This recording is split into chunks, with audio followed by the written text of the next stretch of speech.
We now have a quadratic with only two terms. This is x squared minus 4. We look at it and go, well, there is no linear term, or the term in the middle. So yes, we can write it as 0x if we want, because that's kind of help us to know what we're aiming for. Because usually we look at the product or factors of -4 and then see if we can add up to 0. So that's one way to look at it. So we look at the factors of -4. You have 1 and 4, 2 and 2. And of course, x squared only has factors of x and x. When you look at these numbers, you need to have one negative sign because it's -4. So one of the factors has to be negative, but then they need to add up to 0. So many people will quickly realize that, oh, this is the pair that we need. So we have the factors of x plus 2, x minus 2. So that's using the criss-cross method. Well, how does it work with the tiles? So I have x squared minus 4. Remember, we're trying to create a rectangle shape with these. Obviously, you can line them up here. They don't really line up, and that's not the way that we usually do it. So the only way to do it is, this is a square, and we line this up as a square. And then you may ask, well, yeah, that's great, that's two squares, but what about these two rectangle shapes that are empty? And here comes the zeros. Remember, 0x can be represented by plus, minus, and plus, minus. So we can add as many as we want, but in this case, we only really needed 2. Because when we rearrange them this way, 2 negatives go here, and 2 positive goes here. That way, we make a square. Notice the original shape is a square minus a square. And when we finish everything off, it's still a square shape, except with 2 zeros. This pattern is called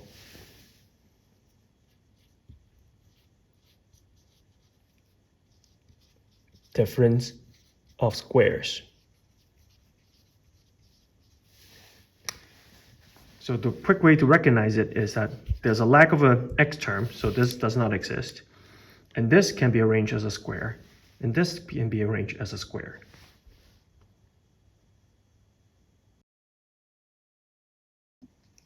So in this scenario, we also have another -4x squared plus 9. Is it difference of square? Well, this is a square number. This is a square number. This is also a square. So, and there's a minus sign. Even though the minus sign in the front, we can still work. So when we look at the tiles, we got -4 and +9. So let's start with the x squared. How can we arrange them? Well, we can arrange them because it's a square. We can arrange them 2 by 2. In fact, 2x by 2x. One of them has a positive, one of them has a negative. And the factors of 9 can be rearranged as 3 and 3. Both of them are positive. Once again, because the lack of the middle term, we will put in a 0x for our aiming purposes, so that we know that we're aiming for 0. The diagonal crisscross gets you 6x and then -6x. So in this case, we have enough. We have 2 brackets. We have the 2x plus 3 and -2x plus 3. To explain them with the tiles, first we need to think about, well, how can we arrange these things into a rectangle?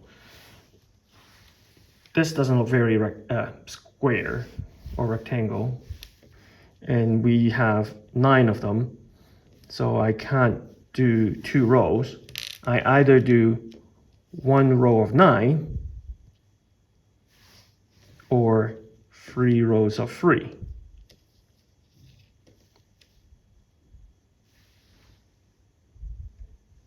This is kind of rectangular shape, but this is not, because we need a lot more strips here than this one, and we have no strips. So we can either do some minus and plus. So the best way to put them is these 4 in a square, these 9 in a square. Notice difference of square. One of them is negative, one of them is positive. Then with that in mind, then we can introduce our extra pairs of zeros. So this is 1, 2, 3, 4, 5, and 6. Remember that when we're doing over here, we have positive 6x and negative 6x. 1, 2, 3, 4, 5, 6. Positive 6 goes one way, and negative 6 goes the other side. So arrange them 2 groups of 3 here, and 2 groups of 3 here. And this way, we can turn this area of negative 4x squared plus 9 with the negative 6x and the positive 6x turn us back into a rectangular shape with negative 2x plus 3 and negative 2x plus 3. Some people do not like to have a negative in the first term. So one way to deal with it is factor out the negative one. Then you're left with 4x squared and negative 9. The 0 term, if you multiply or divide by negative 1, still 0, so I'm leaving it alone. But you say, well, this is a square, isn't it? The way that we can rewrite it is 2x squared. The negative one's still there. This negative 9 is minus 3 squared. Right? Because we can't arrange this into a square using 1 by 9. We can arrange them this way. So it'll be that. Square and square. But this is negative 4x squared, and this is positive 9. So this negative 1 operation is like flipping them upside down. So the negative become positive and the positive become negative. We can still introduce our 6 pairs of 0.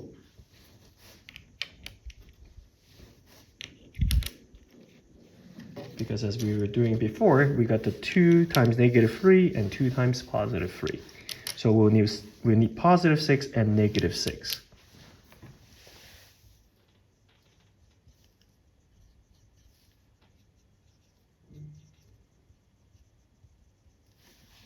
So we've got negative 6x, positive 6x here. So these are the 6 pairs. We can still arrange them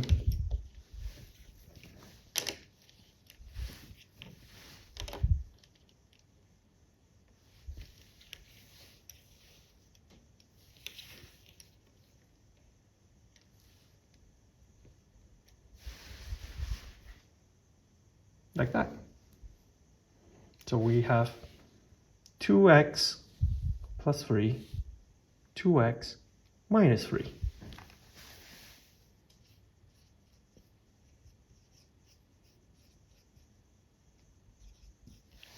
But because we flip these two around, we have a negative 1 on the outside.